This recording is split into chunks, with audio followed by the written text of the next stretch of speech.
ಶ್ರೀರಾಘವೇಂದ್ರನಿರ್ದಿಷ್ಟಂ ಮಧ್ವರೂಪನಿದರ್ಶಕಂ ವಿದ್ಯಾಮಾನ್ಯಾಪ್ತಸದ್ವಿದ್ಯಂ ಕೃಷ್ಣತತ್ವೋಪದೇಶಕಂ ಪ್ರೀಣಯಂತಂ ಚತುರ್ಬಾಹುಂ ವಿಶ್ವಂ ಕಾಲೀಯಮರ್ದನಂ ವಂದೇ ಕೃಪಾತಪಃ ಪೂರ್ಣಂ ಸ್ವರೂಪೋದ್ಧಾರಕಂ ಮಮ ತಪಸ್ವಾಧ್ಯಾಯ ಶುಶ್ರೂಷಾ ಕೃಷ್ಣಪೂಜಾರತಂ ಮುನಿಂ ವಿಶ್ವೇಶಮಿಷ್ಟದಂ ವಂದೇ ಪರಿವ್ರಾಟ್ ಚಕ್ರವರ್ತಿನಂ ಬ್ರಹ್ಮಚರ್ಯ ಹರಿಪ್ರೀತಿ ಸುವಿದ್ಯಾವಾದಶಾಲಿನಃ ಇಷ್ಟದಾನ್ ಕಷ್ಟಹರ್ತೃನ್ನಃ ವಿದ್ಯಾಮಾನ್ಯಾನ್ ಮುನೀನ್ ನುಮಃ ಪೂಜ್ಯಾಯ ರಾಘವೇಂದ್ರಾಯ ಸತ್ಯಧರ್ಮರತಾಯ ಚ ಭಜತಾಂ ಕಲ್ಪವೃಕ್ಷಾಯ ನಮತಾಂ ಕಾಮಧೇನವೇ ತಪೋವಿದ್ಯಾವಿರಕ್ತ್ಯಾದಿ ಸದ್ಗುಣೌಘಾಕರಾನಹಂ ವಾದಿರಾಜಗುರುನ್ ವಂದೇ ಹಯಗ್ರೀವಪದಾಶ್ರಯಾನ್ ಅಭ್ರಮಂ ಭಂಗರಹಿತಂ ಅಜಡಂ ವಿಮಲಂ ಸದಾನಂದತೀರ್ಥಮತುಲಂ ಭಜೆ ತಾಪತ್ರಯಾಪಹಂ ಪೂರ್ಣಾನಂದಸುಖೋದ್ಭಾಸೀ ಮಂದಸ್ಮಿತಮಧೀಶಿತುಃ ಗೋವಿಂದಸ್ಯ ಸದಾ ಚಿಂತ್ಯಂ ನಿತ್ಯಾನಂದಪದಪ್ರದಂ ವಂದೇ ವಂದ್ಯಂ ಸದಾನಂದಂ ವಾಸುದೇವಂ ನಿರಂಜನಂ ಹರಿಕಥಾಮೃತಸಾರ ಗುರುಗಳ ಕರುಣದಿಂದಾಪನಿತು ಪೇಳುವೆ ಪರಮ ಭಗವದ್ಭಕ್ತರಿದನಾದರದಿ ಕೇಳುವುದು. ಸಾರ ಗುರುಗಳ ಕರುಣದಿಂದ ಆ ಪನಿತು ಪೇಳುವೆ ಪರಮ ಭಗವದ್ಭಕ್ತರು ಇದನ್ನು ಆದರದಿ ಕೇಳುವುದು ಅಂತ ಮುಂದುವರಿತದೆ.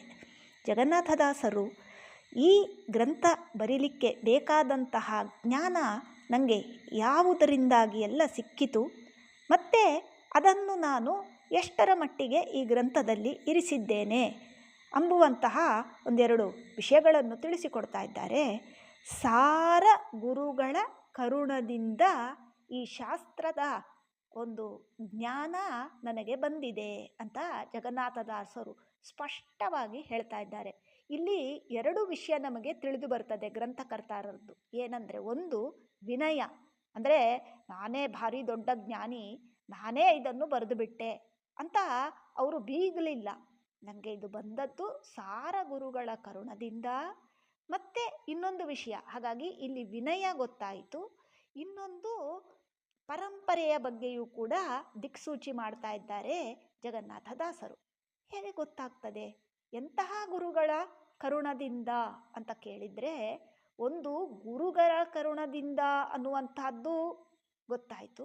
ಎಂತಹ ಗುರುಗಳು ಅಂತ ಕೇಳಿದರೆ ಸಾರ ಗುರುಗಳ ಅಂತ ಹೇಳ್ತಾ ಇದ್ದಾರೆ. ಇಲ್ಲಿ ಸಾರ ಅಂತ ಒಂದು ಶಬ್ದ ಪ್ರಯೋಗ ಮಾಡಿದ್ದಾರೆ. ಸಾರ ಶಬ್ದಕ್ಕೆ ಮೇಲ್ನೋಟಕ್ಕೆ ನಮಗೆ ಒಂದು ಸ್ಪಷ್ಟ ಪ್ರಸಿದ್ಧ ಅರ್ಥ ಏನು ಅಂತ ಕೇಳಿದರೆ, ಜಿಸ್ಟ್ ಅಂದರೆ ಎಸೆನ್ಸ್ ಅಂತ ಅರ್ಥ, ಸ್ಟಫ್ ಅಂತ ಅರ್ಥ. ಸಾರ ಶಬ್ದಕ್ಕೆ ಎಲ್ಲ ಬಹಳ ಅರ್ಥಗರ್ಭಿತವಾದಂತಹ, ಪಾಂಡಿತ್ಯವುಳ್ಳಂತಹ, ಆ ಬಹಳ ಸಾರೀಭೂತವಾದಂತಹ ಆ ಗುರುಗಳ ಕರುಣದಿಂದ ಜಗನ್ನಾಥದಾಸರು ತಾನು ಈ ಗ್ರಂಥಕ್ಕೆ ಬೇಕಾದಂತಹ ಶಾಸ್ತ್ರ ಸಂಪತ್ತನ್ನು ಪಡೆದುಕೊಂಡಿದ್ದೇನೆ ಅಂತ ಹೇಳ್ತಾರೆ. ಇದು ಸಾರ ಶಬ್ದಕ್ಕೆ ಅರ್ಥ. ಹಾಗಾಗಿ ಅತ್ಯಂತ ಉತ್ತಮವಾದಂತಹ ಗುರುಗಳಿಂದ ತಾವು ಪಡೆದಿದ್ದಾರೆ ಅಂತ. ಅದು ಅವರ ನೇರ ಗುರುಗಳ ಪರಿಚಯ ಆಯಿತು. ನಮಗೆ ಅಲ್ಲ, ಇಲ್ಲಿ ಸಾರ ಶಬ್ದದ ಅರ್ಥದಲ್ಲಿ ಪರಂಪರೆ ಹೇಗೆ ಗೊತ್ತಾಯಿತು ನಿಮಗೆ ಅಂತ ಕೇಳಿದರೆ, ಆ ಶಬ್ದ ಹಾಗಿದೆ, ಸರತಿ ಸಂಬಂಧಿ ಸಾರ ಅಂತ ನಾವು ಅರ್ಥ ಮಾಡಲಿಕ್ಕೆ ಆಗ್ತದೆ. ಸರತಿ ಶಬ್ದಕ್ಕೆ ಏನರ್ಥ ಸಂಸ್ಕೃತದಲ್ಲಿ? ಬಹಳ ಅರ್ಥಗಳಿದ್ದಾವೆ. ಅದರಲ್ಲಿ ಒಂದು ಅರ್ಥ ನೋಡುವುದು ಅಂತಂದರೆ ಫ್ಲೋ ಅಂತ ಅರ್ಥ. ಸರತಿ ಶಬ್ದಕ್ಕೆ ಫ್ಲೋ ಅಂತ ಅರ್ಥ. ಫ್ಲೋ ಅಂತಂದರೂ ಆ ಗ್ಲೈಡಿಂಗ್ ಅಂತ, ಫ್ಲೋ ಅಂತ ಎಲ್ಲ ಬರುತ್ತೆ. ಸಾಮಾನ್ಯ ನದಿಯ ಹರಿಯುವಿಕೆ ಇಂಥದಕ್ಕೆಲ್ಲ ಸರತಿ ಅಂತೆಲ್ಲ ಹೇಳ್ತಾರೆ. ಸರಸ್ವತಿ ಅಂತ ಎಲ್ಲ ಶಬ್ದ ಬರ್ತದೆ ಅಲ್ಲಿ.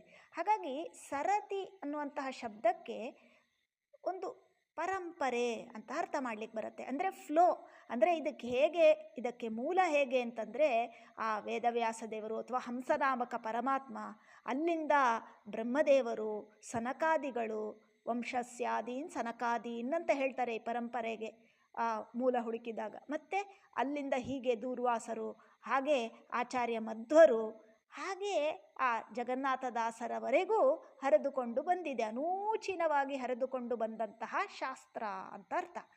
ಇದನ್ನು ಹೇಗೆ ಒಂದು ರೀತಿಯಲ್ಲಿ ತಿಳಿದುಕೊಳ್ಳುವುದು ಅಂತಾದರೆ, ಈಗ ಒಂದು ಪವರ್ ಗ್ರಿಡ್ ಇರ್ತದೆ, main power grid, hydroelectric power grid ಇರ್ತದೆ ಅಂತ ಇಟ್ಕೊಳ್ಳೋಣ. ಅದು ಭಗವಂತ. ಅಲ್ಲಿಂದ ಬ್ರಹ್ಮದೇವರು ಅಂದರೆ ಸಬ್ ಸೆಕ್ಟರ್ ಅಂತ ಇಟ್ಕೊಳ್ಬಹುದು. ಅಲ್ಲಿಂದ ಝೋನಲ್ ಸೆಕ್ಟರ್ ಅಂತ ಇಟ್ಕೊಳ್ಬಹುದು. ಯಾರು? ಆಚಾರ್ಯ ಮಧ್ವರು, ಬ್ರಹ್ಮದೇವರು, ಆಚಾರ್ಯ ಮಧ್ವರು.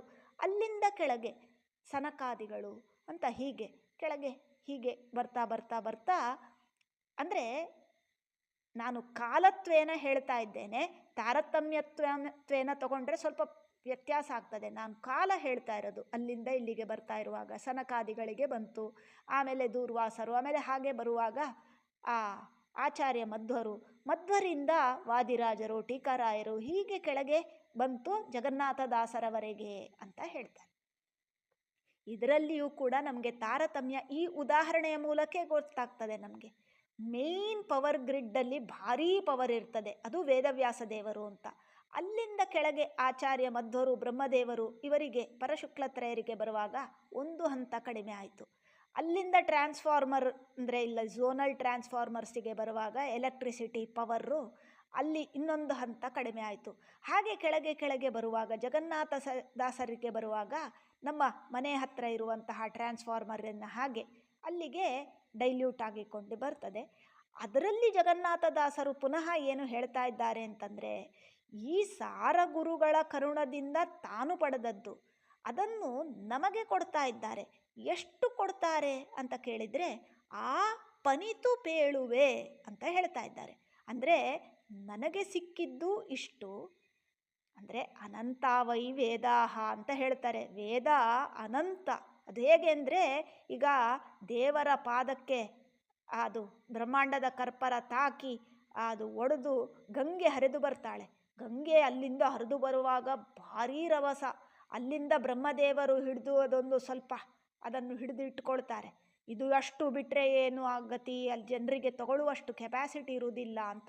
ಅಲ್ಲಿ ಇನ್ನಷ್ಟು ಕಡಿಮೆ ಆಗ್ತದೆ. ರುದ್ರದೇವರು ತಾವು ತಮ್ಮ ಜಟೆಯಲ್ಲಿ ಕಟ್ಟಿಕೊಳ್ತಾರೆ, ಇದನ್ನು ಅಷ್ಟು ಬಿಟ್ಟರೆ ಭೂಮಿ ಕೊಚ್ಚಿ ಹೋಗ್ತದೆ ಅಂತ.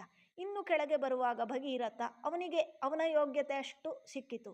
ಅಲ್ಲಿಂದ ಬರುವಾಗ ಈ ಅಲಕನಂದೆ. ನಾವು ಈಗ ಈ ಅಲಕನಂದೆಯನ್ನು ನೋಡಿದರೆ ಅಬ್ಬಾ ಎಂತಹ ಫೋರ್ಸು, ಎಂತಹ ಭಾರಿ ದೊಡ್ಡ ರಭಸ, ಶೈತ್ಯ, ಅತ್ಯಂತ ಪವರ್ಫುಲ್ ಅದಾಗಿ ಹರಿತಾ ಇದ್ದಾಳೆ ಅಲ್ಲಿ ಅಲಕನಂದೆ. ಅಲ್ಲಿ ಏನು ಕಾಲೆಲ್ಲ ಬೆರಳಿಟ್ಟರೆ ಕೊಚ್ಚಿಕೊಂಡು ಹೋಗುವಷ್ಟು ರಭಸದಲ್ಲಿ ಹರಿತಾ ಇದ್ದಾಳೆ. ಅರ್ಥಾತ್ ನಮ್ಮ ಶಾಸ್ತ್ರದ ಫ್ಲೋ ಹೇಗೆ ಬಂದಿದೆ ಅಂತ.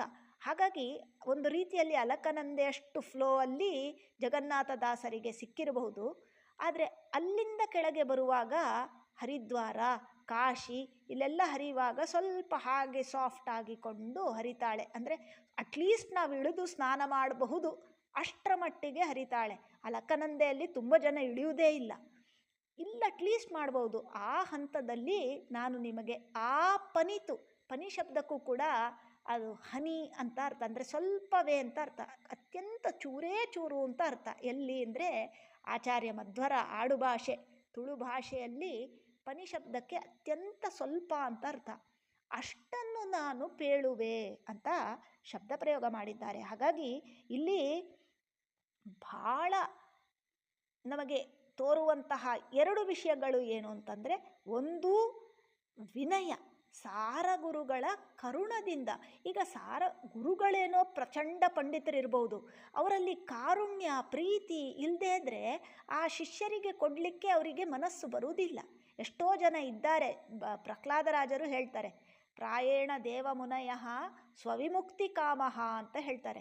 ಎಷ್ಟೋ ಬಹಳ ಋಷಿಮುನಿಗಳಿದ್ದಾರೆ, ಅವರು ತಮ್ಮ ತಮ್ಮ ಸಾಧನೆಯಲ್ಲಿ ಏಕಾಂತದಲ್ಲಿ ಇರ್ತಾರೆ. ಆದರೆ ಔದಾರ್ಯ ಅನ್ನುವಂಥದ್ದು ಕೆಲವರಿಗೆ ಭಗವಂತನ ಸಂಕಲ್ಪದ ಪ್ರೇರಣೆಯಿಂದಾಗಿ ಈ ನಮ್ಮಂಥವರಿಗೂ ಕೊಡುವಂತಹ ಒಂದು ಪ್ರೇರಣೆ ಬರ್ತದೆ. ಹಾಗೆ ಜಗನ್ನಾಥದಾಸರು ಹೇಳ್ತಾರೆ, ನನಗೆ ನನ್ನ ಗುರುಗಳು ಕಾರುಣ್ಯವನ್ನು ಹರಿಸಿಕೊಟ್ಟಿದ್ದಾರೆ, ಅದರಲ್ಲಿದ್ದಂತಹ ಸ್ವಲ್ಪವನ್ನು ನಾನು ನಿಮಗೆ ಕೊಡ್ತಾ ಇದ್ದೇನೆ. ಅಂದರೆ ಜಗನ್ನಾಥದಾಸರು ಕೊಟ್ಟದ್ದು ಇದೇ ಸ್ವಲ್ಪ ಅಂತ ಅವರು ಹೇಳ್ತಾ ಇದ್ದಾರೆ. ಆದರೆ ಇನ್ನು ಅವರು ಕಲ್ತದ್ದೇ ಅಷ್ಟಿರ್ಬೋದು. ಅಂದರೆ ಬಹಳ ಬ್ರಹ್ಮಾಂಡ ಇದೆ ಶಾಸ್ತ್ರ ಪ್ರಪಂಚ. ಆದರೆ ನಮಗೆ ಅವರು ಏನು ಇಲ್ಲಿ ಚೂರೇ ಚೂರು ಕೊಟ್ಟಿದ್ದೇನೆ ಅಂತ ಅವರು ಹೇಳಿದ್ದಾರೆ. ಇದೇ ನಮಗೆ ಬಹಳ ದೊಡ್ಡ ವಿಷಯ, ಇದು ನಮಗೆ ಇದೇ ಬಹಳ ದೊಡ್ಡದು, ಇದನ್ನು ನಾವು ತಲೆ ಮೇಲೆ ಹೊತ್ತುಕೊಂಡು ಅಧ್ಯಯನ ಮಾಡಬೇಕಾಗಿರುವಂತಹದ್ದು ಅಂತ. ಅಲ್ಲ, ಈ ಆಚಾರ್ಯರು ಕೊಟ್ಟಂತಹದ್ದು ಇಷ್ಟು ದೊಡ್ಡದಿದೆ ಇದೆ, ಇನ್ನು ನಾವು ಇಷ್ಟೇ ಕಲ್ತ್ರೆ ಸಾಕ ಅಂತ ಕೇಳಿದರೆ, ಅಥವಾ ನಮಗೆ ಅರ್ಥ ಆದರೂ ಆಗ್ತದಾ? ಯಾಕಂದರೆ ಜಗನ್ನಾಥದಾಸರು ಕೊಟ್ಟಿರುವಂಥದ್ದು, ಅವರು ಪ್ರಚಂಡ ಪಂಡಿತರು, ಅವರು ನಮಗಿಲ್ಲಿ ಇಷ್ಟು ಎಲ್ಲಿ ಮುಂದೆ ನಾವು ನೋಡಲಿಕ್ಕಿದ್ದೇವೆ ಕಠೋಪನಿಷತ್ತಿನದ್ದೆಲ್ಲ ವಿಷಯಗಳನ್ನು ನಮಗೆ ತಂದು ನಮ್ಮ ಮುಂದೆ ಇಡ್ತಾರೆ. ಇದೆಲ್ಲ ನಮಗೆ ಜೀರ್ಣಿಸಿಕೊಳ್ಳಿಕ್ಕೆ ಸಾಧ್ಯ ಉಂಟಾ ಅಂತ ಕೇಳಿದರೆ, ನಾರಾಯಣ ಪಂಡಿತಾಚಾರ್ಯರು ಆಚಾರ್ಯ ಮಧ್ವರ ಬಗ್ಗೆ ಒಂದು ವಿಷಯವನ್ನು ನಮಗೆ, ಆ ಸೀಕ್ರೆಟ್ ಆಚಾರ್ಯ ಮಧ್ವರದ್ದು ಒಂದು ನಮಗೆ ತೆರೆದಿಡ್ತಾರೆ. ಏನದು ಅಂತ ಕೇಳಿದರೆ, ಆಚಾರ್ಯ ಮಧ್ವರು ಇದ್ದಾಗ ಕೆಲವರು ಪಂಡಿತರೆಲ್ಲ ಬಂದು ಕೂಡ್ತಾ ಇದ್ರಂತೆ ಅವ್ರ ಹತ್ರ. ಆ ಪಂಡಿತರಿಗೆ ಪ್ರಚಂಡ ಪಂಡಿತರು, ಆಗೇನು ಹೀಗೆ ಪಂಡಿತರು ಹೀಗಿದ್ದಾರೆ, ಆಚಾರ್ಯರ ಕಾಲದ ಪಂಡಿತರು ಹೇಗಿರ್ಬೋದು, ಅವರು ಬಂದು ಕೂತ್ರೆ ಆಚಾರ್ಯ ಮಧ್ವರು ಕೆಲವು ಪ್ರಮೇಯಗಳನ್ನು ಅವ್ರ ಮುಂದೆ ಇಟ್ಟರೆ ಅವರಿಗೆ ಪಂಡಿತರಿಗೇನೆ ಗೋಜಲು ಆಗ್ತಾ ಇತ್ತಂತೆ. ಅದೇ ಒಂದು ಪುಟ್ಟ ಮಗು, ಬಾಲಸಂಘಮಪಿ ಬೋಧಯತ್ ಭೃಶಂ ಅಂತ ಹೇಳ್ತಾರೆ ನಾರಾಯಣ ಪಂಡಿತಾಚಾರ್ಯರು ಮಧ್ವಿಜಯದಲ್ಲಿ. ಒಂದು ಪುಟ್ಟ ಕೂಸು ಕೂತ್ರೆ ಆ ಕೂಸಿಗೆ ಅರ್ಥ ಆಗುವ ಮಟ್ಟಕ್ಕೆ ಹೇಳಲಿಕ್ಕೆ ಆಚಾರ್ಯ ಮಧ್ವರಿಗೆ ಗೊತ್ತಿತ್ತಂತೆ. ಅಂದರೆ ಏನಿದು ಹಾಗಾದರೆ ಪಂಡಿತರದ್ದು ಏನಂದ್ರಲ್ಲಿ ಏನೋ ಒಂದಿದೆ ಇದರಲ್ಲಿ ಅಂತ ಕೇಳಿದರೆ, ಅಲ್ಲಿ ಹೇಳ್ತಾರೆ, ಆ ಪಂಡಿತರು ನನಗೆಲ್ಲ ಗೊತ್ತಿದೆ, ನಾನು ಜೀರ್ಣಿಸಿಕೊಂಡೇ ಬಿಟ್ಟೇನು ಆಚಾರ್ಯರ ಶಾಸ್ತ್ರ ಅಂತ ದುರಾಗ್ರಹದಿಂದ ಕೂತ್ರೆ ಅವರಿಗೂ ಗೊಂದಲ ಆಗುವಂತಹ ವಿಷಯಗಳನ್ನು ಆಚಾರ್ಯ ಮಧ್ವರು ಹೇಳ್ತಾರೆ ಅಂತ ಅರ್ಥ. ಅಂದರೆ ಅದು ಹಾಗೆ ತೆರೆದುಕೊಳ್ಳತ್ತೆ ಅಂತ. ಇನ್ನು ಸಣ್ಣ ಮಗು ತಾನು ಇನ್ನೂ ಕಣ್ಣು ಬಿಡ್ತಾ ಇದೆ ಶಾಸ್ತ್ರ ಪ್ರಪಂಚದಲ್ಲಿ, ಅಂದರೆ ಅತ್ಯಂತ ಕಳಕಳಿಯಿಂದ ಆಚಾರ್ಯರೇ ತಮ್ಮ ಶಾಸ್ತ್ರವನ್ನು ನಾನು ಕೇಳಿ ತಿಳ್ಕೊಳ್ಳುವ ಆಸೆ ಉಂಟು, ನನಗೆ ತಿಳಿಸಿಕೊಡಿ ಅಂತ ಭಕ್ತಿಯಿಂದ ವಿನಮ್ರತೆಯಿಂದ ಪ್ರಾರ್ಥಿಸಿಕೊಳ್ಳುವಂತಹ ಜಿಜ್ಞಾಸುಗಳು ಯಾರಿದ್ದಾರೆ ಅವರಿಗೆ ಅರ್ಥೈಸಿಕೊಡುವಂತಹ ತಾಕತ್ತು ಆಚಾರ್ಯ ಮಧ್ವರಿಗಿದೆ ಅಂತ ನಾರಾಯಣ ಪಂಡಿತಾಚಾರ್ಯರು ಹೇಳ್ತಾರೆ. ಹಾಗಾಗಿ ಇದು ನಮಗೆ ತುಂಬ ಸ್ಫೂರ್ತಿಯನ್ನು ಕೊಡುವಂತಹದ್ದು. ಆಚಾರ್ಯರ ಶಾಸ್ತ್ರ ನಮಗೆ ಖಂಡಿತ ಅರ್ಥ ಆಗತ್ತೆ, ಆದರೆ ಅದಕ್ಕೆ ಬೇಕಾದಂತಹ ಪ್ರಯತ್ನ ಇರಬೇಕು, ದುರಾಗ್ರಹ ಇರಬಾರ್ದು ಅನ್ನುವಂತಹ ಕೆಲವು ವಿಷಯಗಳು ಇಲ್ಲಿ ನಮಗೆ ಸ್ಪಷ್ಟ ಆಗ್ತದೆ. ಹಾಗಾಗಿ ಸಾರ ಗುರುಗಳ ಕರುಣದಿಂದ ಆ ಪನಿತು ಪೇಳುವೆ ಅಂತ ಜಗನ್ನಾಥದಾಸರು ಅಹಂಕಾರ ಖಂಡನೆಯನ್ನು ಮಾಡ್ತಾ, ತಮ್ಮ ಗುರುಗಳಲ್ಲಿ ವಿನಯವನ್ನು ತೋರಿಸ್ತಾ, ನಮ್ಮ ಮೇಲೆ ಔದಾರ್ಯವನ್ನು ತೋರಿಸ್ತಾ ಈ ಗ್ರಂಥವನ್ನು ನಮಗೆ ಕೊಡ್ತಾ ಇದ್ದಾರೆ ಅಂತ ಹೇಳ್ತಾರೆ. ಜಗನ್ನಾಥದಾಸರ ಗುರುಪರಂಪರೆ ಆಯಿತು. ಜಗನ್ನಾಥದಾಸರು ಕೊಡ್ತಾ ಇರುವಂತಹ ಗ್ರಂಥದ ಬಗ್ಗೆ ಅವರು ನಮಗೆ ಎಷ್ಟು ಕೊಡ್ತಾ ಇದ್ದೇನೆ ಅಂತ ಪರಿಚಯ ಮಾಡಿಸಿಕೊಟ್ಟಾಯಿತು. ಇನ್ನು ಇದನ್ನು ಕೇಳುವಂತಹ ಭಕ್ತರೇನಿದ್ದಾರೆ ಅವರಲ್ಲಿ ಏನಿರಬೇಕು, ಏನು ಎಲಿಜಿಬಿಲಿಟಿ ಏನಿರಬೇಕು ಅಂತ ಕೇಳಿದರೆ, ಇಲ್ಲಿ ಮುಂದಿನ ಸಾಲು ಹೀಗಿದೆ: ಪರಮ ಭಗವದ್ ಭಕ್ತರು ಇದನ್ನು ಆದರದಿ ಕೇಳುವುದು ಅಂತ ಹೇಳ್ತಾ ಇದ್ದಾರೆ. ಮೇಲ್ನೋಟಕ್ಕೆ ನಮಗೆ ಅರ್ಥ ಗೊತ್ತಾಗ್ತದೆ. ಏನು ಪರಮ ಭಗವದ್ ಭಕ್ತರು ಅಂದರೆ ಭಗವಂತನಲ್ಲಿ ಭಕ್ತಿ ಇರುವಂತಹ ಭಕ್ತರು ಇದನ್ನು ಆದರದಿ ಗೌರವ ಭಾವದಿಂದ ಕೇಳಬೇಕು ಅನ್ನುವಂಥದ್ದು ಇದರಲ್ಲಿ ಮೇಲ್ನೋಟದ ಅರ್ಥ ಅಂತ. ಆದರೆ ಅದರಲ್ಲಿ ಕೆಲವು ಶಬ್ದ, ಈ ಕೊಟ್ಟಿರುವ ಶಬ್ದಗಳನ್ನು ನಾವು ಪರಿಶೀಲಿಸಿದೆವು ಅಂತಾದರೆ ಅದ್ಭುತವಾದಂತಹ ಅರ್ಥ ಅದು ತೆರೆದುಕೊಳ್ಳುತ್ತೆ. ಏನು ಅಂತ ಕೇಳಿದರೆ, 2 ಎಲಿಜಿಬಿಲಿಟಿ ಬೇಕಂತೆ ಇದಕ್ಕೆ. ಒಂದು ಭಗವತ್ ಭಕ್ತರಾಗಿರಬೇಕು, ಭಗವತ್ ಭಕ್ತರು ಅಂತ ಆಗಿರಬೇಕು. ಇನ್ನೊಂದು ಆದರದಿ ಕೇಳುವುದು ಅಂತ ಆಗಬೇಕು. ಈ 2 ಎಲಿಜಿಬಿಲಿಟಿ ಬೇಕು ಅಂತ ಹೇಳ್ತಾರೆ. ಮೇಲ್ನೋಟಕ್ಕೆ ನಾವು ಭಕ್ತರಿದ್ದೇವೆ, ನಾವು ಕೇಳಿದು ಬಿಡ್ತೇವೆ, ಭಕ್ತಿಯಿಂದ ಗೌರವ ಕೊಟ್ಟು ನಮಗೆ ರೆಸ್ಪೆಕ್ಟ್ ಉಂಟು ಕೇಳಿಬಿಡ್ತೇವೆ ಅಂತಂದರೆ ಏನು ಹೇಳ್ತಾ ಇದ್ದಾರೆ ಅಂದರೆ, 2 ಬೇಕಿದ್ರಲ್ಲಿ. ಏನು ಭಗವತ್ ಭಕ್ತರು ಅಂತ ಶಬ್ದ ಪ್ರಯೋಗ ಮಾಡಿದ್ದಾರೆ. ಭಕ್ತರು ಅಂತ ಹೇಳಿದ್ರೇ ಆಗ್ತಾ ಇತ್ತು, ಭಗವತ್ ಭಕ್ತರು ಅಂತ ಯಾಕೆ ಹೇಳಿದ್ದಾರೆ? ಯಾಕಂದರೆ ಭಕ್ತರು ಅಂದರೆ ಭಕ್ತಿ ಉಂಟು ಅಂತ ಅರ್ಥ. ಭಗವತ್ ಭಕ್ತರು ಶಬ್ದಕ್ಕೆ ಏನರ್ಥ ಅಂತಂದರೆ, ಭಗ ಅನ್ನುವಂತಹ ಶಬ್ದಕ್ಕೆ ಸಂಪತ್ತು, ಐಶ್ವರ್ಯ ಅಂತ ಅರ್ಥ ಬರ್ತದೆ ಸಂಸ್ಕೃತದಲ್ಲಿ. ಭಗ ಶಬ್ದಕ್ಕೆ ಐಶ್ವರ್ಯ, ಸಂಪತ್ತು, ಧನ ಅಂತೆಲ್ಲ ಅರ್ಥ ಉಂಟು. ಅತ್ಯಂತ ಉತ್ತಮವಾದಂತಹ ಸಂಪತ್ತು ಇರಬೇಕು, ಸಂಪತ್ತುಳ್ಳಂತಹ ಭಕ್ತರು ಅಂತ. ಭಗವತ್, ಭಗವತ್ ಅಂತಂದರೆ ಭಗ ಅಂತಂದರೆ ಭಗವಾನ್ ಅಂತ ಏನು ಹೇಳ್ತಾರೆ. ಭಗ ಅಂತಂದರೆ ಸಂಪತ್ತು, ಅಂದರೆ ಉತ್ಕೃಷ್ಟವಾದಂತಹ ಸಂಪತ್ತು ಯಾರಲ್ಲಿದೆ ಅವರಿಗೆ ಮಾತ್ರ ಇದನ್ನು ಕೇಳುವುದಕ್ಕೆ ಎಲಿಜಿಬಿಲಿಟಿ ಇದೆ ಅಂತ ಅರ್ಥ ಬರ್ತದೆ. ಏನು ಸಂಪತ್ತು? ನಮಗೆಲ್ಲ ಸಂಪತ್ತು ಅಂತ ಹೇಳಿದ ಕೂಡಲೇ ನಮಗೆ ತಲೆಯಲ್ಲಿ ಹೋಗತ್ತೆ ಅಂತಂದರೆ ಈ ಲೌಕಿಕ ಧನ ಏನಿದೆ, ಮನಿ, ಕರೆನ್ಸಿ, ಅಥವಾ ಕಾರು, ಬಂಗಲೆ, ಗದ್ದೆ, ಇಂಥದ್ರ ಮೇಲೆ ನಮಗೆ ತಲೆ ಹೋಗುತ್ತೆ. ಆದರೆ ಅದಲ್ಲ ಅಂತ ಹೇಳ್ತಾ ಇದ್ದಾರೆ. ಭಗ ಶಬ್ದಕ್ಕೆ ಐಶ್ವರ್ಯ ಅಂತಂದರೆ ಇಂದ್ರಿಯ ಸಂಪತ್ತು ಬೇಕು ಅಂತ ಅರ್ಥ. ಇಂದ್ರಿಯಗಳು ಅಂತಂದರೆ ಯಾವುದದು? ಇಂದ್ರಿಯಗಳು ಅಂತಂದರೆ 5 ಕರ್ಮೇಂದ್ರಿಯಗಳು, 5 ಜ್ಞಾನೇಂದ್ರಿಯಗಳು. ಕರ್ಮೇಂದ್ರಿಯಗಳು ಅಂದರೆ ನಮಗೆ ಗೊತ್ತು. ಕರ್ಮೇಂದ್ರಿಯಗಳು ಬೇಕು. ಯಾಕೆ? ನಮಗೆ ಪುಸ್ತಕ ಹಿಡ್ಕೊಳ್ಳಿಕ್ಕೆ, ಕಣ್ಣಿನಿಂದ ನೋಡಲಿಕ್ಕೆ ಕಿವಿ, ಅಥವಾ ಪುಸ್ತಕ ಹಿಡಿದುಕೊಳ್ಳಲಿಕ್ಕೆ ಕೈ ಬೇಕು, ಅದನ್ನು ತೊಡೆ ಮೇಲೆ ಇಟ್ಕೊಳ್ಳಿಕ್ಕೆ ಕಾಲು ಬೇಕು ಅಂತ ಹೀಗೆ ಕರ್ಮೇಂದ್ರಿಯಗಳಾಯಿತು. ಇನ್ನು ಜ್ಞಾನೇಂದ್ರಿಯಗಳು ಕಣ್ಣು, ಕಿವಿ, ಮೂಗು, ಬಾಯಿ, ತ್ವಕ್, ಈ 5 ಇಂದ್ರಿಯಗಳು ಬೇಕು. ಅಲ್ಲ, ಹೊರಗಿಂದ ಕೈ ಮುಟ್ಟಿದರೆ ಸಿಗತ್ತಲ್ಲ ತ್ವಕ್, ಅಥವಾ ಮುಟ್ಟಿದರೆ ಗೋಳಕ ಸಿಗತ್ತಲ್ಲ, ಇದನ್ನೆಲ್ಲ ಇಂದ್ರಿಯ ಅಂತ ಹೇಳಲಿಲ್ಲ. ಈ ಇಂದ್ರಿಯದ ಒಳಗೆ ಇಂದ್ರಿಯಾಭಿಮಾನಿ ದೇವತೆಗಳು ಇದ್ದು ಅಲ್ಲಿ ವ್ಯವಹಾರ ಮಾಡಬೇಕು. ಈಗ ಕಿವಿ ಇದೆ ನಮಗೆ, ಯಾರೋ ಏನೋ ಹೇಳ್ತಾ ಇರ್ತಾರೆ, ಅದನ್ನು ಕೇಳಿಸ್ಕೊಂಡಿರ್ತೇವೆ. ಆದರೆ ಅದು ಏನಾದರೂ ರಿಜಿಸ್ಟರ್ ಆಯಿತಾ ನಮಗೆ? ಎಷ್ಟೋ ಬಾರಿ ಯಾರನ್ನೋ ರೋಡಲ್ಲಿ ನೋಡಿ, ನಮ್ಮ ಕಣ್ಣೆದುರುಗಡೆ ಯಾರೋ ನಿಂತಿರ್ತಾರೆ, ಆದರೆ ನಮಗೆ ಪರಿಚಯನೇ ಆಗಿರೋದಿಲ್ಲ. ಅಥವಾ ಇನ್ನೇನೋ ನಮಗೆ ಶೀತ, ಉಷ್ಣ ಇತ್ಯಾದಿಗಳೆಲ್ಲ ಇರ್ತದೆ, ಆದರೆ ಅರಿವಿಗೆ ಬಂದಿರೋದಿಲ್ಲ. ಆದರೆ ಈ ಜ್ಞಾನೇಂದ್ರಿಯಗಳ ಒಟ್ಟಿಗೆ ಮನಸ್ಸು ಅನ್ನುವಂಥದ್ದು 11ನೇ ಇಂದ್ರಿಯ ಏನಿದೆ, ಆ ಸಂಪತ್ತು ಬಹಳ ದೊಡ್ಡ ಸಂಪತ್ತು, ಅತ್ಯಂತ ದೊಡ್ಡ ಸಂಪತ್ತು.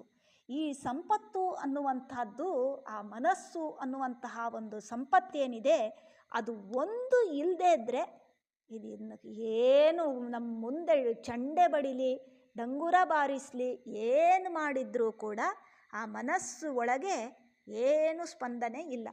ಕಿವಿಯಿಂದ ಕೇಳಿಸಿಕೊಳ್ಳುವುದು ಮುಖ್ಯ ಅಲ್ಲ, ಅದು ಮನಸ್ಸು ಇಟ್ಟು ಕೇಳಿಸಿಕೊಳ್ಬೇಕು. ನಾವೆಲ್ಲ ಸಣ್ಣವರಾದಾಗ ಹೇಳ್ತಾ ಇದ್ದಿದ್ದುಂಟು, ಮನಸ್ಸಿಟ್ಟು ಕೇಳಿಸ್ಕೊ. ಮನಸ್ಸಿಟ್ಟು ಕೇಳಿಸಿಕೊಂಡಾಗ ಮಾತ್ರ ಈ ವಿಷಯ ಒಳಗೆ ಹೋಗುತ್ತೆ, ಇಲ್ಲಾಂದರೆ ಈ ಕಿವಿಯಿಂದ ಬಂದು ಆ ಕಿವಿಯಿಂದ ಹೋಗಿಬಿಡುತ್ತೆ. ಹಾಗಾಗಿ ಇದಕ್ಕೆ ಮುಖ್ಯವಾಗಿ ಬೇಕಾದಂಥದ್ದು ಭಗವತ್ ಭಕ್ತರು ಅಂತ ಹೇಳಿದ್ದಾರೆ. ಮೇಲ್ನೋಟದ ಅರ್ಥ ಏನು ಅಂದರೆ ಭಗವಂತನಲ್ಲಿ ಭಕ್ತಿ ಉಳ್ಳವರು ಅಂತ ಅರ್ಥ ಆಯಿತು. ಆದರೆ ಇದು ನಮಗೆ ಅನ್ವಯ ಅಂತಂದರೆ ಹೇಗೆ? ಭಗವತ್ ಭಕ್ತರು, ಭಗ ಶಬ್ದಕ್ಕೆ ಐಶ್ವರ್ಯ ಅಂತ ಅರ್ಥ. ಯಾವ ಐಶ್ವರ್ಯ? ಮನಸ್ಸಿನ ಐಶ್ವರ್ಯ, ದೊಡ್ಡ ಐಶ್ವರ್ಯ ಇದು. ಇಂತಹ ಮನಸ್ಸಿನ ಐಶ್ವರ್ಯ ಯಾರಿಗಿದೆ? ಐಶ್ವರ್ಯ ಅಂದರೆ ಏನು? ಮನಸ್ಸನ್ನು ಕೇಂದ್ರೀಕರಿಸಿ ಈ ವಿಷಯವನ್ನು ಕೇಳಿಸಿಕೊಳ್ಬೇಕು ಅನ್ನುವಂತಹ ಸಂಕಲ್ಪ, ಅದರಲ್ಲಿ ಪ್ರವೃತ್ತಿ, ಅದನ್ನು ಇಂಪ್ಲಿಮೆಂಟ್ ಮಾಡುವಂಥದ್ದೇನಿದೆ, ಅತ್ಯಂತ ದೊಡ್ಡ ಸಂಪತ್ತು. ಕೆಲವರು ಭಕ್ತರು ಅಂತಿರ್ತಾರೆ, ಆದರೆ ಅವರು ಭಗವತ್ ಪ್ರತಿ ಕೆಲಸ ಮಾಡ್ತಾ ಇಲ್ಲ ಅಂತ ಅರ್ಥ ಅಲ್ಲ. ಏನು ಬೆಳಗ್ಗೆಯಿಂದ ರಾತ್ರಿ ತನಕ ಏನು ಜನರನ್ನು ಮನೆಗೆ ಕರೀತಾರೆ, ಅರ್ಶಿನ ಕುಂಕುಮ, ಬಾಡಿ ಕುಪ್ಸ ಅಂತೆಲ್ಲ ಹೇಳಿಕೊಂಡು ಏನು ಜನರಿಗೆ ಕೊಡುವುದೇನು ಮಾಡುವುದೇನು ಎಲ್ಲ ತಪ್ಪು ಅಂತ ಹೇಳ್ತಾ ಇಲ್ಲ. ಸಡಗರದಲ್ಲಿಪ್ಪುದೇ ಶ್ರೀಶನಾಜ್ಞೆ ಅಂತ ಹೇಳಿದ್ದಾರೆ. ಆದರೆ ಅದು ಬರೀ ಬಾಹ್ಯದಲ್ಲೇ ಇದ್ದು ಬಿಡುತ್ತೆ. ಅದು ಇಷ್ಟು ಜನರಿಗೆ ಅಷ್ಟು ಕೊಟ್ಟೆ, ಅದು ಇದು.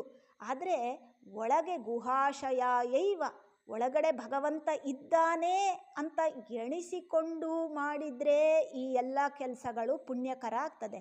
ಇಲ್ಲಾಂದರೆ ಏನೋ ಒಂದು ಮಷಿನ್ ಥರ, ಒಂದು ಮಷಿನ್ನಲ್ಲಿಟ್ಟು ನೀವು ಇಷ್ಟು ಜನರಿಗೆ, ರೋಬೋಟ್ ಇರ್ತದೆ, ಇಷ್ಟು ಜನರಿಗೆ ಈ ಏನು ಅರ್ಶಿನ ಕುಂಕುಮ ಕೊಡು ಅಥವಾ ಇನ್ನೇನೋ ಬ್ಯಾಂಗಲ್ಸ್ ಕೊಡು ಅಂತೆಲ್ಲ ಮಾಡಿ ಇಟ್ಟರೆ ಅದು ಕೊಡುತ್ತೆ. ಪೋಸ್ಟ್ಮ್ಯಾನ್ ಕೊರಿಯರ್ ಕಳಿಸಿದ್ರೆ ಕೊಡ್ತಾನೆ, ಆದರೆ ಅದು ಪುಣ್ಯಕರ ಅಂತ ಆಗೋದಿಲ್ಲ. ಒಳಗೆ ಮನಸ್ಸು ಎಲ್ಲಿ ತನಕ ಆ ಸತ್ಕಾರ್ಯಗಳಲ್ಲಿ ಸೇರಿಕೊಳ್ಳುವುದಿಲ್ಲ, ಅಲ್ಲಿಯವರೆಗೆ ಅಲ್ಲಿಂದ ಬರಬೇಕಾದಂತಹ ಪುಣ್ಯ ಬರಲ್ಲ. ಅಂದರೆ ಕೇವಲ ಕರ್ಮಾಚರಣೆ ಮಾಡಿದರೆ ಉಪಯೋಗ ಇಲ್ಲ.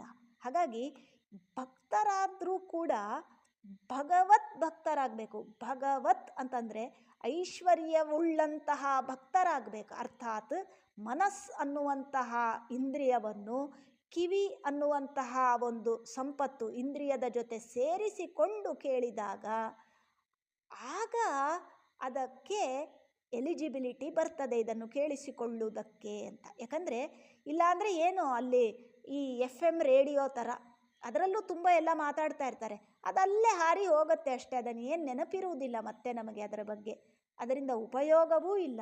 ಹಾಗಾಗಿ ಭಗವತ್ ಭಕ್ತರು ಅಂತಂದರೆ ಭಗ ಶಬ್ದಕ್ಕೆ ಐಶ್ವರ್ಯ ಅಂತ ಅರ್ಥ ಮಾಡಿದರೆ ಮನಸ್ಸನ್ನು ಇಟ್ಟು ಕೇಳಿದಾಗ ಇನ್ನು ಮುಂದೆ ಅದರ ಪ್ರಕ್ರಿಯೆ ಇದೆ. ಅದರದ್ದು ಎಲಿಜಿಬಿಲಿಟಿ ತಕ್ಕ ಮಟ್ಟಿಗೆ ಒಂದು ಎಲಿಜಿಬಿಲಿಟಿ ಅನ್ನುವಂತಹದ್ದು ಬರುತ್ತೆ. ಅಲ್ಲ ಕೇವಲ ಕಿವಿಯಿಂದ ಕೇಳಿದರೆ ಆಗಲಿ ಏನೋ ಒಂದು ಕೇಳಿಸಿಕೊಂಡಾಗ ಆಗತ್ತಲ್ಲ ಅಂತಂದರೆ ಉಪಯೋಗ ಇಲ್ಲ. ಕಿವಿಯಿಂದ ಕೇಳಿದ ಮೇಲೆ ಮನಸ್ಸಿನಲ್ಲಿ ರಿಜಿಸ್ಟರ್ ಆಗಲಿಲ್ಲ ಅಂದರೆ ಆ ವಿಷಯ, ಇವಾಗ ಪ್ರಕ್ರಿಯೆ ಹೇಗೆ ಅಂದರೆ ಕಿವಿ ಅನ್ನುವಂಥದ್ದು ಒಂದು ಅಗ್ನಿಕುಂಡ ಇದ್ದ ಹಾಗೆ, ಅದರಲ್ಲಿ ಹೋಮ ಹಾಕಿದಾಗ ಆ ದೇವತೆಗಳೇನಿದ್ದಾರೆ ಆ ಹೋಮದ ಸ್ರಕ್ಸ್ರವಾದಿಗಳನ್ನು ಏನು ಇರ್ತದೆ ಅದನ್ನು ಅಲ್ಲಿ ಹೊರಗಡೆ ನೋಡಿದಾಗ ಹೋಮದ ಕುಂಡದಲ್ಲಿ ನಾವು ಹಾಕಿದ ದ್ರವ್ಯ ಭಸ್ಮ ಆಗಿ ಹೋಗಿರ್ತದೆ, ಅಲ್ಲಿ ಏನು ಉಳಿದಿರುವುದಿಲ್ಲ. ಆದರೆ ಮಂತ್ರ ಪುರಸ್ಸರವಾಗಿ ಮಾನಸಿಕವಾಗಿ ಅಲ್ಲಿ ಹೋಮ ಮಾಡಿದರೆ ನೇರವಾಗಿ ಕೈ ಒಡ್ಡಿ ದೇವತೆಗಳು ನಮಗೆ ಕಾಣಿಸುವುದಿಲ್ಲ, ಆದರೆ ಆ ದೇವತೆಗಳು ಆ ಹವಿಸ್ಸಿನ ಅಂಶವನ್ನು ತಾವು ಸ್ವೀಕಾರ ಮಾಡಿ ತಮಗೆ ಎಷ್ಟು ಬೇಕೋ ಅಷ್ಟಿಟ್ಕೊಂಡು ಅದರ ಸಾರಭಾಗವನ್ನು ಪ್ರಾಣದೇವರ ಮೂಲಕ ಭಗವಂತನಿಗೆ ಒಪ್ಪಿಸ್ತಾರೆ. ಇದೇ ಪ್ರಕ್ರಿಯೆ ನಮ್ಮ ಕಿವಿಯಲ್ಲಿ ಆಗುವಂಥದ್ದು. ಕಿವಿ ಅನ್ನುವಂಥದ್ದು ಗೋಳಕ, ಅದಕ್ಕೆ ಮನಸ್ಸಿನ ಸಂಪರ್ಕ ಇಲ್ಲದೇ ಇದ್ದರೆ ಹೊರಗೆ ಭಸ್ಮ ಆಗಿ ಹೋಗ್ತದದು. ಆದರೆ ಮನಸ್ಸಿನ ಸಂಪರ್ಕ ಆಗಿ ಆ ಶಾಸ್ತ್ರದ ವಿಷಯವು ಒಳಗೆ ಹೋದಾಗ, ಮಂತ್ರತುಲ್ಯವಾದಂತಹ ಶಾಸ್ತ್ರದ ವಿಷಯ ಯಾವಾಗ ಕಿವಿ ಎಂಬ ಗೋಳಕ ಅಗ್ನಿಕುಂಡದ ಮೂಲಕ ಒಳಗೆ ಹೋಗ್ತದೆ, ಅದು ಮನಸ್ಸಿಗೆ ಹೋಗಿ ಅಲ್ಲಿ ಮನಸ್ಸು ಜ್ಞಾನಾತ್ಮನ ಪರಿಣಾಮ ಆಗತ್ತೆ. ಅಂದರೆ ಮನಸ್ಸಲ್ಲಿ ಅದು ಚಿಪ್ಸ್ ಥರ ಇರುತ್ತೆ, ಅದರಲ್ಲಿ ಅಂದರೆ ಡೇಟಾ ಚಿಪ್ಸ್ ಏನಿರುತ್ತೆ ಕಂಪ್ಯೂಟರಲ್ಲಿ ಆ ಥರ ಇರುತ್ತೆ ಮನಸ್ಸು. ಜ್ಞಾನ ನಾವು ಮಾನಸಿಕವಾಗಿ ಅದಕ್ಕೆ ಅಂದರೆ ಭಗ ಅದರ ಜೊತೆಗೆ ಅಂದರೆ ಈ ಮನಸ್ಸೆಂಬ ಐಶ್ವರ್ಯರ ಇಟ್ಟು ನಾವು ಕೇಳಿಸಿಕೊಂಡಾಗ ಅದು ಏನಾಗ್ತದೆ, ಮನಸ್ಸು ಅನ್ನುವಂಥದ್ದು ಜ್ಞಾನದ ಪಾಕೆಟ್ ಆಗಿ ಕನ್ವರ್ಟ್ ಆಗ್ತದದು. ಅಂದರೆ ಈಗ ಹರಿಕಥಾಮೃತ ಸಾರ ಅನ್ನುವಂಥದ್ದು ಜ್ಞಾನದ ಡೇಟಾಬೇಸಲ್ಲಿ ಅಪ್ಡೇಟ್ ಆಗಿರ್ತದೆ, ಮನಸ್ಸಲ್ಲಿ ಪರಿವರ್ತನೆ ಆಗ್ತದೆ. ಮನಸ್ಸು ಇಟ್ ಗೆಟ್ಸ್ ಕನ್ವರ್ಟೆಡ್ ಇಂಟು ಜ್ಞಾನದ ಪಾಕೆಟ್ ಆಗತ್ತದು. ಇದನ್ನು ಸಂಪತ್ತು ಅಂತ ಹೇಳಿದರು. ಇಂತಹ ಸಂಪತ್ತು ಅಂದರೆ ಭಗ ಮನಸ್ಸನ್ನು ಇಟ್ಟು ಕೇಳಿದಾಗ ಮನಸ್ಸೆಂಬ ಸಂಪತ್ತನ್ನು ಅಪ್ಲೈ ಮಾಡಿ ಈ ಶ್ರವಣವನ್ನು ಮಾಡಿದಾಗ ಏನಾಗ್ತದೆ, ಅಲ್ಲಿ ಪರಮ ಅಂತ ಆಗ್ತದೆ. ಅದು ಪರಮ ಅಂತಂದರೆ ಉತ್ತಮವಾದ್ದು ಅಂತ. ಕಿವಿಯಿಂದ ಕೇಳೋದು ಮಾತ್ರ ಮುಖ್ಯ ಅಲ್ಲ, ಕಿವಿಯಿಂದ ಒಳಗೆ ಹೋಗಬೇಕು, ಮನಸ್ಸಲ್ಲಿ ಜ್ಞಾನಾತ್ಮನ ಕನ್ವರ್ಟ್ ಆಗಬೇಕದು. ಅದು ಕನ್ವರ್ಟ್ ಮಾಡುವಂತಹ ಕೆಲಸವನ್ನು ಜಡ ಮನಸ್ಸು ಅಂತಾದರೆ ಅದಕ್ಕೆ ನಿಯಾಮಕರು ಮಹಾರುದ್ರ ದೇವರು, ಒಳಗಿನ ಮನಸ್ಸು ಅಂತರಂಗ ಅಂತಾದರೆ ಅದರಲ್ಲಿ ಮುಖ್ಯ ಪ್ರಾಣದೇವರು ನಿಂತು ಅದನ್ನು ಕನ್ವರ್ಟ್ ಮಾಡಿದಂತಹ ವಿಷಯವನ್ನು ಒಳಗೆ ನೇರ ನಮ್ಮ ಜೀವಸ್ವರೂಪಕ್ಕೆ ಹೋಗಿ ಅದನ್ನು ಅಪ್ಡೇಟ್ ಮಾಡ್ತಾರೆ. ಆಗ ಏನಾಗ್ತದೆ ಅಂತಂದ್ರೆ ಪರಮ ಆಗ್ತದೆ. ಪರಮ ಅಂತ ಅಲ್ಲಿ ಒಂದು ಶಬ್ದ ಉಂಟು. ಪರ ಅಂದರೆ ಭಗವಂತ, ಮಾ ಅಂದರೆ ಲಕ್ಷ್ಮೀದೇವಿ. ಪರ ಅಂದರೆ ಭಗವಂತ, ಮಾ ಅಂದರೆ ಸಂಬಂಧಿ ಜ್ಞಾನ. ಈ ಮನಸ್ಸು ಯಾವಾಗ ಜ್ಞಾನಾತ್ಮನ ಕನ್ವರ್ಟ್ ಆಯಿತು, ಆ ಜ್ಞಾನವನ್ನು ಪುಣ್ಯದ ರೂಪದಲ್ಲಿಯೋ ಅಥವಾ ಅದು ಆ ಒಳ್ಳೆಯ ರೀತಿಯಲ್ಲಿ ಹೋಗಿ ಅದನ್ನು ಆ ಜೀವ ಸ್ವರೂಪದಲ್ಲಿ ನಾವೇನು ನಿನ್ನೆ ಬಿಂಬ ಅಂತ ನೋಡಿದ್ವಿ ಹರಿ, ಆ ಹರಿಗೆ ಹೋಗಿ ಅದನ್ನು ಸಮರ್ಪಣೆ ಮಾಡುವಂತಹ ಕೆಲಸವನ್ನು ಆ ಮುಖ್ಯ ಪ್ರಾಣದೇವರು ನಮ್ಮ ಒಳಗೆ ನಿಂತು ಮಾಡ್ತಾರೆ. ಹಾಗಾಗಿ ಇಷ್ಟೆಲ್ಲ ಪ್ರಕ್ರಿಯೆ ಆಗಬೇಕು ಅಂತಂದರೆ ನಮ್ಮ ಕೆಲಸ ಇಷ್ಟು, ಏನು ಭಗವತ್ ಭಕ್ತರಾಗಬೇಕು. ಕೇವಲ ಭಕ್ತರು, ಕೇವಲ ಕರ್ಮಾಚರಣೆ, ನಾನಿಷ್ಟು ಕಲ್ತಿದ್ದೇನೆ ಅಷ್ಟೇ ಅಲ್ಲ. ನಾವು ಏನು ಕೇಳಿದ್ದೇವೆ ಅದು ಜ್ಞಾನಾತ್ಮನ ಪರಿಣಾಮ ಆಗುವುದಕ್ಕೋಸ್ಕರ ಮನಸ್ಸೆಂಬಂತಹ ಸಂಪತ್ತನ್ನು ಅಪ್ಲೈ ಮಾಡಬೇಕು ಈ ಪ್ರಕ್ರಿಯೆಯಲ್ಲಿ. ಆಗೇನಾಗ್ತದೆ, ನಾವು ಪಡೆದಂತಹ ಸಂಪತ್ತು ಏನಾಗ್ತದೆ ಅದು ಪರಮ. ಪರ ಅಂದರೆ ಭಗವಂತ, ಅವನು ಮನ್ನಿಸುವಂಥ, ಅವನ ಹೊಗಳುವಂಥ, ಅವನಿಗೆ ಪ್ರೀತಿಯಾಗುವಂತಹ ಒಂದು ಕೆಲಸ ಅದು ಆಗ್ತದೆ. ಹಾಗಾಗಿ ಪರಮ ಭಗವತ್ ಭಕ್ತರು, ಇದು ಒಂದು ಎಲಿಜಿಬಿಲಿಟಿ. ಮನಸ್ಸನ್ನು ಅಪ್ಲೈ ಮಾಡಿ, ಮನಸ್ಸೆಂಬ ಸಂಪತ್ತನ್ನು ಅಪ್ಲೈ ಮಾಡಿ ನಾವು ಭಕ್ತರಾಗಿ ಕೇಳಬೇಕು ಅಂತ. ಇನ್ನೊಂದು ಏನು ಅಂದರೆ ಪುನಃ ಹೇಳಿದ್ದಾರೆ, ಇದನ್ನು ಆದರದಿ ಕೇಳುವುದು. ನಾವು ಯಾರಾದರೂ ಕೂಡ, ಯಾರೇ ಆಗಲಿ, ನಾವು ಸಾತ್ವಿಕರು ಡಿಸ್ರೆಸ್ಪೆಕ್ಟ್ ಮಾಡಿಕೊಂಡು ನಾವೇನಾದರೂ ಕೇಳ್ತೇವಾ? ಇಲ್ಲ ಅಲ್ಲ, ಅದು ಒಂದು ಬೇಕೇ ಬೇಕು, ರೆಸ್ಪೆಕ್ಟ್ಫುಲ್ಲಾಗಿ ಕೇಳಬೇಕು. ಅದರಲ್ಲೇನಿದೆ ಇದರಲ್ಲೇನಿದೆ ಅಂತ ಕೇಳಬಾರ್ದು ಅಂತ ಅದು ಸಾಮಾನ್ಯ ವಿಷಯ. ಆದರ ಶಬ್ದಕ್ಕೆ ರೆಸ್ಪೆಕ್ಟ್ಫುಲಿ ಅಂತ ಒಂದು ಅರ್ಥ ಬರ್ತದೆ, ಅದು ಒಂದು ವಿಷಯ ಹೌದೇ ಹೌದು. ಅದರಲ್ಲಿ ಇನ್ನೊಂದು ವಿಷಯ ಇದೆ, ಆ ದರದಿ, ಆ ಶಬ್ದ ಒಂಚೂರು ಬಿಡಿಸ್ಬೇಕು. ಆ ಪ್ಲಸ್ ದರ, ಆ ದರದಿ ಕೇಳುವುದು ಅಂತ ಕೇಳಿದರೆ ದೀಕ್ಷಾಬದ್ಧರಾಗಿ ಕೇಳಬೇಕು ಅಂತ ಅರ್ಥ. ಅಂದರೆ ದರ ಶಬ್ದಕ್ಕೆ ಶಂಕ ಅಂತ ಅರ್ಥ, ಚಕ್ರಶಂಕಾದಿಗಳನ್ನು ಧಾರಣೆ ಮಾಡಿಕೊಂಡು ಕೇಳಬೇಕು ಅಂತ ಅರ್ಥ.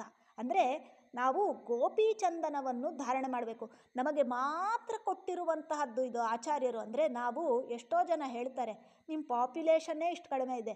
ಹೌದು, ಪಾಪ್ಯುಲೇಷನ್ ಕಡಿಮೆ ಇದೆ, ಆದರೆ ವಿ ಆರ್ ಸ್ಪೆಷಲ್. ಇಡೀ ನಾವು ನೋಡ್ತೇವೆ, ನಾವು ಇಡೀ ಸ್ಕೂಲನ್ನು ಮುಗಿಸಿಕೊಂಡೇ ನಾವಿಷ್ಟು ಮೇಲೆ ಬಂದವರು. ನಾವು ಏನು ಸ್ಕೂಲಲ್ಲಿ ಎಲ್ರಿಗೂ ಫಸ್ಟ್ ರ್ಯಾಂಕ್ ಬರ್ತಾ ಇತ್ತಾ? ಅಥವಾ ಎಲ್ರಿಗೂ ಡಿಸ್ಟಿಂಕ್ಷನ್ ಬರ್ತಾ ಇತ್ತಾ? ಡಿಸ್ಟಿಂಕ್ಷನ್ ಬರ್ತಾ ಇದ್ದಿದ್ದು ಓನ್ಲಿ 2-3% ಆಫ್ ದ ಕ್ಯಾಂಡಿಡೇಟ್ಸ್. ನಾವು ಆ ಕ್ಯಾಟಗರಿಯಲ್ಲಿದ್ದೇವೆ. ನಾವು ಹೆಮ್ಮೆ ಪಡಬೇಕಾಗಿರುವಂಥದ್ದು, ಸಾಧನೆಯ ಮೆಟ್ಟಲಲ್ಲಿ ಮೂರ್ಧನ್ಯರಾಗಿ ಇದ್ದೇವೆ ನಾವು ಮಾಧ್ವರು ಅಂತ. ನಮ್ಮ ಪಾಪ್ಯುಲೇಷನ್ ತಲೆ ಲೆಕ್ಕ ನಮಗೆ ಮುಖ್ಯ ಅಲ್ಲ, ನಾವು ಸಾಧನೆಯ ಲೆಕ್ಕದಲ್ಲಿ ಮುಂದೆ ಇದ್ದೇವೆ. ಅದು ಇನ್ಯಾರು? ಫೇಲ್ ಆಗೋ ಕ್ಯಾಂಡಿಡೇಟು ಬಹಳ ಜನ ಇದ್ದಾರೆ, ಜಸ್ಟ್ ಪಾಸ್ ಒಂದಷ್ಟು ಜನ. ಆದರೆ ಟಾಪಲ್ಲಿ ಇರುವಂಥವರು ವೆರಿ ಕ್ರೀಮ್ ಆಫ್ ಸ್ಟೂಡೆಂಟ್ಸ್ ಅಂತ ಏನು ಹೇಳ್ತಾರೆ, ಹೌದು ಹೌದು, ಪಾಪ್ಯುಲೇಷನ್ ಕಡಿಮೆ ಇದೆ, ಇಟ್ಸ್ ಓಕೆ. ಆದರೆ ವಾಟ್ ಎವರ್ ವಿ ಅಂಡರ್ಸ್ಟ್ಯಾಂಡ್, ಅದು ಉತ್ತಮವಾದ್ದು ಅಂತ. ಅದರಿಂದ ಅದನ್ನು ನಾವು ಅವಮಾನ ಪಡಬೇಕಾದ್ದೇನೂ ಇಲ್ಲ. ಗೋಪೀಚಂದನ ಧಾರಣೆ ಆಚಾರ್ಯ ಮಧ್ವರು ಕೃಷ್ಣಾಮೃತ ಮಹಾರ್ಣವ ಸದಾ ಚಾರ ಸ್ಮೃತಿ ಇಂಥ ಗ್ರಂಥಗಳಲ್ಲೆಲ್ಲ ಈ ಗೋಪೀಚಂದನ ಧಾರಣೆ, ತೀರ್ಥ ಮಾಹಾತ್ಮ್ಯಂ ಅಂತೆಲ್ಲ ಗ್ರಂಥ ಬರೆದಿದ್ದಾರೆ ಆಚಾರ್ಯರು. ನಾವು ಗೋಪೀಚಂದನ ಧಾರಣೆ ಮಾಡಿಕೊಂಡು ಚಕ್ರಶಂಕಾದಿಗಳನ್ನು ಹಾಕಿಕೊಂಡು ದೀಕ್ಷಾಬದ್ಧರಾಗಿ ನಾವು ಇದನ್ನು ಕೇಳಬೇಕು ಅನ್ನುವಂಥದ್ದು. ಅಂದರೆ ಇದನ್ನು ಕೇಳಲಿಕ್ಕೆ ಮುಂಚೆ ಎಲ್ಲ ಹಾಕ್ಕೊಳ್ಬೇಕು ಅಂತ ಅರ್ಥ ಅಲ್ಲ. ಬೆಳಗ್ಗೆ ಗುರುಮಂತ್ರ ನಾವು ಸ್ನಾನ ಆದ ಕೂಡಲೇ ಒಂದು ಗೋಪೀಚಂದನ ಧಾರಣೆ ಮಾಡಿಬಿಟ್ರೆ ನಾವು ಮಾಧ್ವರು ಅಂತ ಹೇಳಿಕೊಳ್ಳಿಕ್ಕೂ ನಮಗೆ ತುಂಬ ಅದು ಹೆಮ್ಮೆ ನಮಗೆ. ಎಷ್ಟೋ ಮಂದಿ ತಲೆಗೆ ಬಿಳಿ ಪೇಟ ಕಟ್ಕೊಳ್ತಾರೆ, ಕಪ್ಪು ಬಟ್ಟೆ ಹಾಕಿಕೊಂಡು ಮುಖ ಎಲ್ಲ ಕವರ್ ಮಾಡಿಕೊಂಡು ಅದನ್ನು ಹೆಮ್ಮೆ ಅಂತಿರ್ತಾರೆ. ನಾವು ಗೋಪೀಚಂದನ ಧಾರಣೆ ಮಾಡಲಿಕ್ಕೆ ನಮಗೆ ಏನು ಅವಮಾನ? ಒಂದು ಗೋಪೀಚಂದನ ಚಕ್ರಶಂಕಾದಿಗಳನ್ನು ಧಾರಣೆ ಮಾಡಿಕೊಂಡು ಆ ದರದಿ ಅಂದರೆ ದೀಕ್ಷಾಬದ್ಧರಾಗಿ, ಆಮೇಲೆ ವರ್ಷಕ್ಕೊಮ್ಮೆ ಮುದ್ರಾಧಾರಣೆ ನಮ್ಮ ಯತಿಗಳಿಂದ ಮಾಡಿಸಿಕೊಂಡು ಇದನ್ನು ಕೇಳಬೇಕು ಅಂತ. ಯಾಕೆ ಅಂತ ಕೇಳಿದರೆ, ಈ ಚಕ್ರ ಶಂಖ ಧಾರಣೆಯಿಂದ ದೈತ್ಯರು ಓಡಿ ಹೋಗ್ತಾರಂತೆ ನಮ್ಮಿಂದ. ಅಂದರೆ ನಮ್ಮ ಸಾಧನೆಗೆ ಪ್ರತಿಬಂಧಕರಾಗುವವರೇ ದೈತ್ಯರು. ಅವರನ್ನು ಓಡಿಸಬೇಕು, ಜೊತೆಗೆ ನಮಗೆ ದೀಕ್ಷಾಬದ್ಧರಾಗಬೇಕು. ಇದಕ್ಕೋಸ್ಕರ ಆ ದರದಿ ಕೇಳುವುದು. ಹಾಗಾಗಿ ಚಕ್ರಶಂಖಗಳ ಧಾರಣೆಯನ್ನು ಅವಶ್ಯವಾಗಿ ಮಾಡಿ, ಗೋಪೀಚಂದನ ಧಾರಣೆ ಏನೂ ಕಷ್ಟ ಇಲ್ಲ, ಅರ್ಧ ಮಿನಿಟ್ಟು ಆಗುವುದಿಲ್ಲ.